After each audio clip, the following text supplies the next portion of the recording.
স্পষ্টীকৰণ দিব বিচাৰিছোঁ যে আজি একাংশ সংবাদ মাধ্যমত এটা বাতৰি প্ৰকাশ পাইছে। মই দেখা পাইছোঁ যে নগাঁও লোকসভা সমষ্টিত মানে মোৰ বিৰুদ্ধে এটা বাতৰি তেওঁলোকে উদ্দেশ্য প্ৰণোদিতভাৱে প্ৰচাৰ কৰিছে যে মই নিৰ্বাচনৰ ৪৮ ঘণ্টা আগতে বহি গৈছিলোঁ বা হয়তো কিবা গোপন কাৰণত বা কোনোবা প্ৰাৰ্থীক সহায় কৰাৰ কাৰণে মই নিষ্ক্ৰিয় হৈ গৈছিলোঁ, যাৰ কাৰণে নগাঁও লোকসভা আসনখনত আমি জিকিব নোৱাৰিম বা কংগ্ৰেছ জিকি যাব। এই বাতৰিটো সম্পূৰ্ণ উদ্দেশ্য প্ৰণোদিত, মনে সজা আৰু কাল্পনিক। মই ইয়াত তীব্ৰ প্ৰতিবাদ কৰিছোঁ আৰু নগাঁও লোকসভা সমষ্টিত আমি সৰ্বশক্তিৰে এইবাৰ নিৰ্বাচনত অৱতীৰ্ণ হৈছোঁ আৰু মই নিজেও নিৰ্বাচনৰ 6 মাহ পূৰ্বৰ পৰাই দৈনিক মই 8, 10, 12, 13খনলৈকে সভা সমিতি কৰিছোঁ। চুকে কোণে আমি প্ৰচাৰ চলাইছোঁ আৰু নিৰ্বাচনৰ সময়তো আমি সৰ্বশক্তিৰে আমি নিৰ্বাচনী প্ৰচাৰ কাৰ্য চলাই গৈছোঁ আৰু ইয়াত মই কোনোদিনে নিষ্ক্ৰিয় হোৱা নাই। 48 ঘণ্টা আগত বহি যোৱা, নিষ্ক্ৰিয় হৈ যোৱা এই কথাবিলাক সম্পূৰ্ণ অবান্তৰ। আনকি নিৰ্বাচনী প্ৰচাৰৰ শেষ দিন 24 এপ্ৰিল তাৰিখে আমাৰ দলৰ মাননীয় সভাপতি হজৰত মৌলানা বদৰুদ্দিন আজমল চাহাবৰ লগত হেলিকপ্টাৰ প্ৰগ্ৰামবিলাক মই কৰিছোঁ। 3 বজালৈকে অন্তিম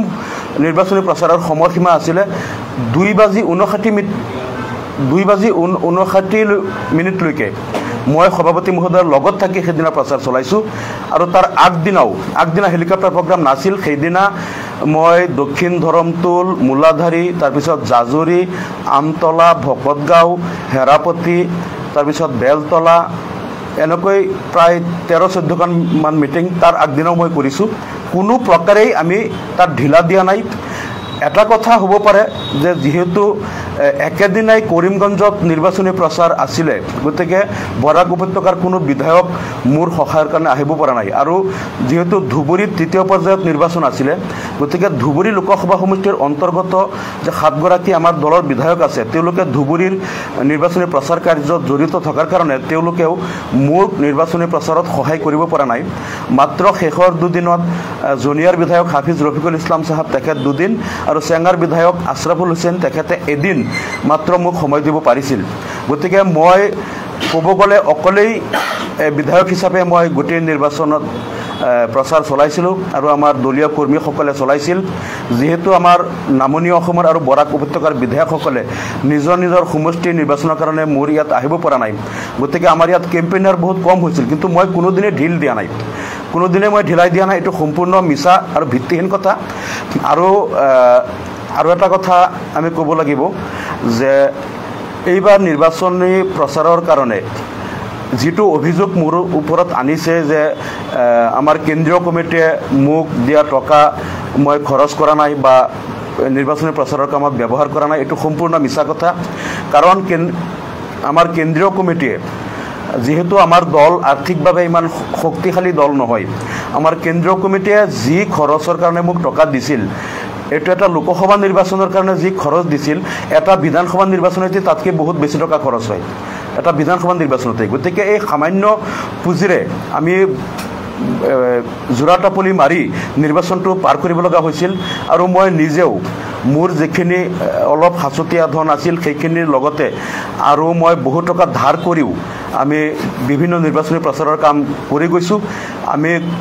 কোনো পধ্যেই আমি ঢিলাই দিয়া নাই। এইটো এটা সম্পূৰ্ণ ভিত্তিহীন মনে সজা বাতৰি মোৰ বিৰুদ্ধে প্ৰচাৰ কৰিছে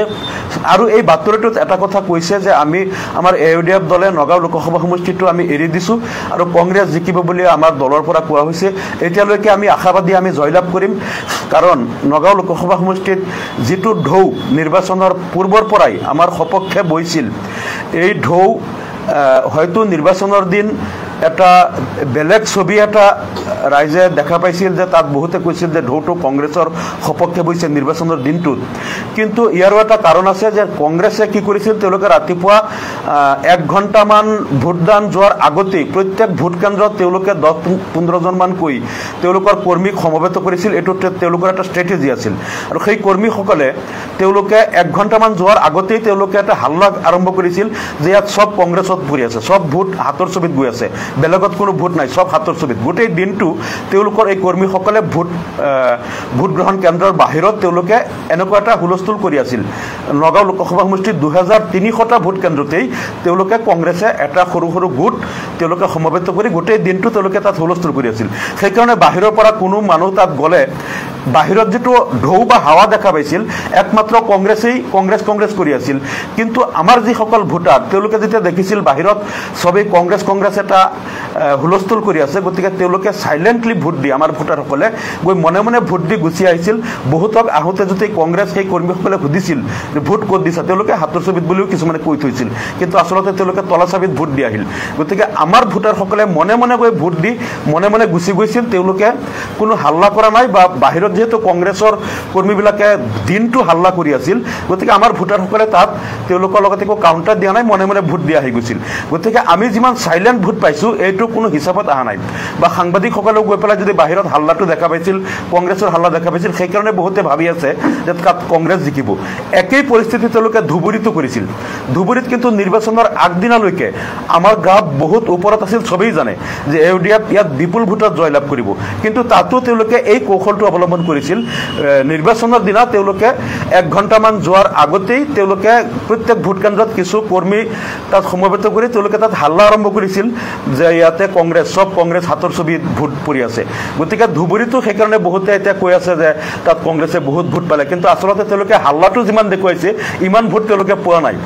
আমাৰ ভোটাৰসকলে তেওঁলোকৰ হাল্লাৰ কাৰণে মনে মনে ভোট দি চাইলেণ্টলি গুচি আহিল। গতিকে নগাঁও লোকসভা সমষ্টিত কংগ্ৰেছ জিকিব বুলি যিটো কথা আজি বাতৰিত প্ৰকাশ পাইছে এইটো সম্পূৰ্ণ ভুৱা, আৰু আমি জিকিম, ধুবুৰীতো আমি জিকিম। যদিও তাত কংগ্ৰেছে এটা ষ্ট্ৰেটেজিকেলি নিৰ্বাচন কেন্দ্ৰত তেওঁলোকে এটা হাল্লা দিছিল। আৰু এটা কথা তেওঁলোকে কৈছিল যে নগাঁৱত আজি বাতৰিত যিটো প্ৰকাশ পাইছে যে নগাঁও লোকসভা সমষ্টিত আমি মানে একেবাৰে নিষ্ক্ৰিয় হৈ আছিলোঁ, এইটো সম্পূৰ্ণ ভুৱা, ভিত্তিহীন কথা। কাৰণ এটা কথা আমি স্বীকাৰ কৰোঁ যে নগাঁও লোকসভা সমষ্টিত 8টা বিধানসভা সমষ্টি আছে, আৰু 8টা বিধানসভা সমষ্টিৰ ভিতৰত একমাত্ৰ ইউডিএফৰ বিধায়ক মই। আৰু যোৱা 2021 চনৰ বিধানসভা নিৰ্বাচনত মহাজোঁটৰ কাৰণে এই নগাঁও লোকসভা সমষ্টিৰ 8টা সমষ্টিৰ ভিতৰত এটা সমষ্টি মাত্ৰ ইউডিএফে ৰাখিছিল, ধিং সমষ্টি, আৰু বাকী 7টা সমষ্টিত ৰূপহী, চামগুৰি, নগাঁও সদৰ, ৰহা, মৰিগাঁও, জাগিৰোড, লাহৰীঘাট, এইবিলাক বটদ্ৰৱা, এইবিলাকত কিন্তু কংগ্ৰেছক এৰি দিয়া হৈছিল। গতিকে তাত 8টা সমষ্টিৰ ভিতৰত মাত্ৰ এটা সমষ্টি ইউডিএফে খেলিছিল। বাকী 7টা সমষ্টিত যিহেতু মহাজোঁটৰ কাৰণে আমি কংগ্ৰেছক এৰি দিছিলোঁ, গতিকে তাত আমাৰ কৰ্মীসকলেও কংগ্ৰেছক ভোট দিছিল। আনকি 2019 লোকসভা নিৰ্বাচনতো নগাঁও আৰু কলিয়াবৰত আমাৰ দলে প্ৰাৰ্থী নিদিয়াৰ কাৰণে আমাৰ সকলো ভোটাৰে কংগ্ৰেছক ভোট দিবলৈ বাধ্য হৈছিল। গতিকে ক্ৰমাগত 2টা নিৰ্বাচনত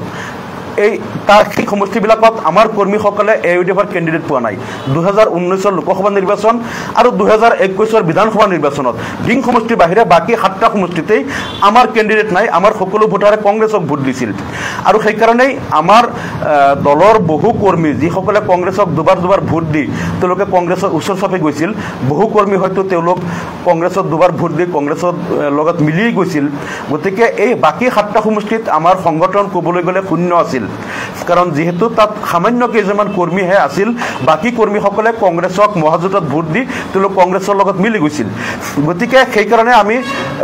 সাংগঠনিকভাৱে এই বাকী 7টা সমষ্টিত আমি 6 মাহত সংগঠনটো কৰোঁতে আমাৰ যথেষ্ট পৰিশ্ৰম হৈছিল, আৰু তাত আমাৰ যিহেতু বহু কৰ্মী কংগ্ৰেছৰ পৰা ঘূৰি অহা নাছিল, যিখিনি অৱশিষ্ট আছিল আৰু কিছু নতুন মানুহক লৈ সংগঠন কৰি গৈছিলোঁ যদিও সেইকাৰণে আমাৰ নিৰ্বাচনটো অলপ কষ্টসাধ্য হৈছিল। বা আমি আৰ্থিক মানে আমি কংগ্ৰেছ আৰু বিজেপিয়ে যিমান তেওঁলোকে ডাঙৰ নিৰ্বাচনী প্ৰচাৰ কাৰ্যালয় বনাইছিল বা তেওঁলোকে যেনেকৈ ইয়াত কোটি কোটি টকা ঢালি দিছিল, হয়তো আমাৰ দলৰ পুঁজি কম থকাৰ কাৰণে আমি তেওঁলোকৰ সমান ইমান ডাঙৰ নিৰ্বাচনী প্ৰচাৰ কাৰ্যালয় বা তেওঁলোকৰ সমান ইমান বেনাৰ, পোষ্টাৰ, ফ্লেগ বা ৰেলী ইমান তেওঁলোকৰ সমান আমি যদিও কৰিব পৰা নাই, কিন্তু আমি ভোটাৰৰ কাষলৈ আমি গৈছিলোঁ আৰু ভোটাৰৰ মন আমি জয় কৰিছিলোঁ। গতিকে আমি ভোট তাত বেছি পাইছোঁ, তাত কংগ্ৰেছ কোনোপধ্যেই জিকিব নোৱাৰে। এইটো সম্পূৰ্ণ ভুৱা আৰু ভিত্তিহীন কথা, আৰু মই তাত চাৰেণ্ডাৰ কৰিছোঁ, নিষ্ক্ৰিয় হৈছোঁ বুলি কোৱা কথাটো সম্পূৰ্ণ মিছা। তাত আমাৰ কৰ্মীসকলে যথেষ্ট কষ্ট কৰিছিল, আৰু তাত আমি কিছু চেলেঞ্জৰ মোকাবিলা হৈছিলোঁ, যেনেকৈ আমাৰ নগাঁও লোকসভা নিৰ্বাচন পৰিচালনাৰ কাৰণে যিটো 8জনীয়া এটা কৰ্ণধাৰ সমিতি কেন্দ্ৰীয় সমিতিয়ে বনাই দিছিল সেই 8জনীয়া কৰ্ণধাৰ সমিতিৰ পৰাও 3জন মানে তেওঁলোকে নিৰ্বাচনৰ শেষ পৰ্যায়ত তেওঁলোক কংগ্ৰেছত যোগদান কৰিছিল আৰু তেওঁলোকে কংগ্ৰেছত যোগদান কৰাৰ আগত কেইদিনমান অপপ্ৰচাৰ কৰিছিল আমাৰ বিৰুদ্ধে কৰি অলপ ক্ষতি কৰিব চেষ্টা কৰিছিল অলপ ক্ষতি তেওঁলোকে কৰিছে আৰু তেওঁলোকে সেই 8জনৰ ভিতৰত 3জনে কংগ্ৰেছত যোগদান কৰি দিলে যিয়ে নহওক ইমানবিলাক চেলেঞ্জ মোকাবিলা কৰিও আমি তাত ভাল ফাইট দিছোঁ আৰু নগাঁও লোকসভা সমষ্টিত আমি জয়লাভ কৰিম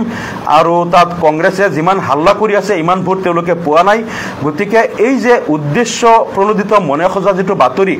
যে নগাঁও লোকসভা সমষ্টিৰ নিৰ্বাচনত আমি সাৰেণ্ডাৰ কৰিলোঁ বা আমি কংগ্ৰেছক এৰি দিলোঁ এই কথাবিলাক সম্পূৰ্ণ ভিত্তিহীন মনে সজা আৰু হয়তো আমাৰ দলৰ মাজত এটা বিভ্ৰান্তি সৃষ্টি কৰিবলৈ আমাৰ কৰ্মীসকলৰ মনোবল হ্ৰাস কৰিবলৈ কোনোবা দুষ্ট চক্ৰই এইবিলাক কথা প্ৰচাৰ কৰিছে গতিকে আৰু এটা কথা তেওঁলোকে কৈছে যে এটা ইণ্টাৰনেল ইনকুৱাৰী হৈ আছে নগাঁও লোকসভা সমষ্টিত আমি বহি দিছিলোঁ আমি নিৰ্বাচনটো খেলা নাই এই কথাটো সম্পূৰ্ণ ভুৱা এতিয়ালৈকে কোনো ইণ্টাৰনেল ইনকুৱাৰী হোৱা নাই বা মই সহযোগ কৰা নাই বুলিও কৈছে এতিয়ালৈকে মোক আমাৰ দলৰ পৰা কোনো ইণ্টাৰনেল ইনকুৱাৰী বা সহযোগ কৰিব লাগে এনেকুৱা কোনো কথা কোৱা নাই এইবিলাক সম্পূৰ্ণ মনে সজা কথা মই নিজে এটা নিৰ্বাচনী পোষ্টমৰ্টেম বা নিৰ্বাচনী পৰ্যালোচনা সভা এখন দিব লাগে বুলি মই কেইবাদিন ধৰি কৈ আছোঁ যে তাত আমি আমাৰ সকলো কথাবিলাক নিৰ্বাচনত কি হ'ল নহ'ল আমাৰ কি পজিটিভ নিগেটিভ কি কথা আছিল নিৰ্বাচনত আমাৰ কেনেকুৱা হ'ল বা আমাৰ ইয়াত কি ভুল ত্ৰুটি আছিল বা কি ভাল বেয়া কি দিশ আছিল আগন্তুক দিনত আমি কেনেকৈ আগুৱাব লাগিব এই বিষয়সমূহ আলোচনা কৰিবলৈ অতি সোনকালে আমাৰ দলৰ এটা পৰ্যালোচনা সভা অনুষ্ঠিত কৰিবলৈ মই বাৰে বাৰে কৈ আছোঁ আৰু সেই পৰ্যালোচনা সভাত আমি বাকী কথাবিলাক কম ইয়াত কি হ'ল নহ'ল গতিকে এই যে এটা উদ্দেশ্য প্ৰণোদিত বাতৰি প্ৰচাৰ কৰা হ'ল এইটো মই ইয়াৰ প্ৰতিবাদ কৰিছোঁ আমি কোনো প্ৰকাৰে ঢিলাই দিয়া নাই নগাঁও লোকসভা সমষ্টিত সৰ্বশক্তিৰে আমি যুঁজিছোঁ আৰু ধুবুৰীতো আমি সৰ্বশক্তিৰে যুঁজিছোঁ ধুবুৰীতো আমি জিকিম নগাঁৱতো জিকিম গতিকে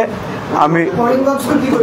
কৰিমগঞ্জটোতো আমি জিকিম বুলি আশাবাদী তাত অৱশ্যে মই নিজে যাব পৰা নাই যিহেতু কৰিমগঞ্জ আৰু নগাঁও একেদিনা নিৰ্বাচন আছিল 26 এপ্ৰিল গতিকে মই 26 এপ্ৰিলত নিৰ্বাচন শেষ হোৱাৰ পিছত মই না কৰিমগঞ্জতো জিকিম বুলি আমি খবৰ পাই আছোঁ কিন্তু তাত যিহেতু মই নিজে যাব পৰা নাই গতিকে নিজে এছেছ কৰিব পৰা নাই মই যিহেতু মোৰ নিৰ্বাচন শেষ হোৱাৰ পিছত মই ধুবুৰীলৈ গুচি গ'লোঁ গতিকে মই না এইটো মই কৈ আছোঁ আমাৰ নিৰ্বাচনী ফলাফলৰ আগতেই আমি পৰ্যালোচনা সভাটো দিব লাগে বুলি মই দাবী কৰি আছোঁ আমাৰ সভাপতি মহোদয় তেখেত নিজস্ব কিছু কাৰ্যসূচীত ব্যস্ত আছে গতিকে মই ভাবোঁ এইকেইদিনৰ ভিতৰতেই আমাৰ ইলেকশ্যন পোষ্টমৰ্টেম মিটিংটো হ'ব লাগে আৰু আমি কোনো প্ৰকাৰেই হতাশ হোৱা নাই আমাৰ কাৰণ যিহেতু আমাৰ তাত 7টা সমষ্টিত আমাৰ সংগঠন প্ৰায় নোহোৱা সংগঠন তাত আমি নতুনকৈ বনাই হ'লেও আমি নিৰ্বাচন খেলিছোঁ আৰু অনাগত দিনত আমাৰ দল আৰু অধিক শক্তিশালী হ'ব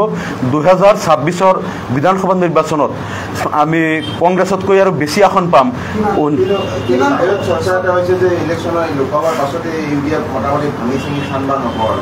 না এইটো সম্পূৰ্ণ ভুৱা আৰু ভিত্তিহীন এটা অভিযোগ ইউডিএফ কেতিয়াও থানবান নহয় ইউডিএফ যেতিয়া প্ৰথম জন্ম হৈছিল তেতিয়াই কংগ্ৰেছ চৰকাৰে তৰুণ গগৈয়ে বাৰে বাৰে কৈছিল কেতিয়াবা এমাহ সময় দিছিল কেতিয়াবা 3 মাহ কেতিয়াবা কৈছিল 6 মাহত দল নাথাকে এনেকুৱা তেওঁলোকে 2 মাহ 3 মাহ কৰোঁতে 19 বছৰ এই দলে পাৰ কৰিলে এই দল আৰু অধিক শক্তিশালী হ'ব আজিলৈকে কোনো শক্তিয়ে ইউডিএফক নিশেষ কৰিব পৰা নাই আৰু ইউডিএফক নিশেষ কৰিব বিচৰা অপশক্তিয়ে আচলতে আজিৰ বাতৰিটো তেওঁলোকে প্ৰচাৰ কৰিছে যে নগাঁৱত আমি নিৰ্বাচনত বহি গৈছিলোঁ নিষ্ক্ৰিয় হৈ গৈছিলোঁ বেলেগ দলক ৱাকঅভাৰ দিলোঁ এইবিলাক সম্পূৰ্ণ ভিত্তিহীন কথা যিবিলাকে আমাৰ দলটোক নিশেষ কৰিব বিচাৰে তেওঁলোকেই এই ভিত্তিহীন বাতৰিবিলাক কৈ আছে গতিকে ইউডিএফক কোনেও শেষ কৰিব নোৱাৰে আৰু ইউডিএফ লাহে লাহে আগতকৈ অধিক শক্তিশালী হ'ব আৰু অসমৰ ৰাজনৈতিক প্ৰেক্ষাপটত ইউডিএফ এটা সময়ত আটাইতকৈ শক্তিশালী দল হিচাপে প্ৰতিপন্ন হ'ব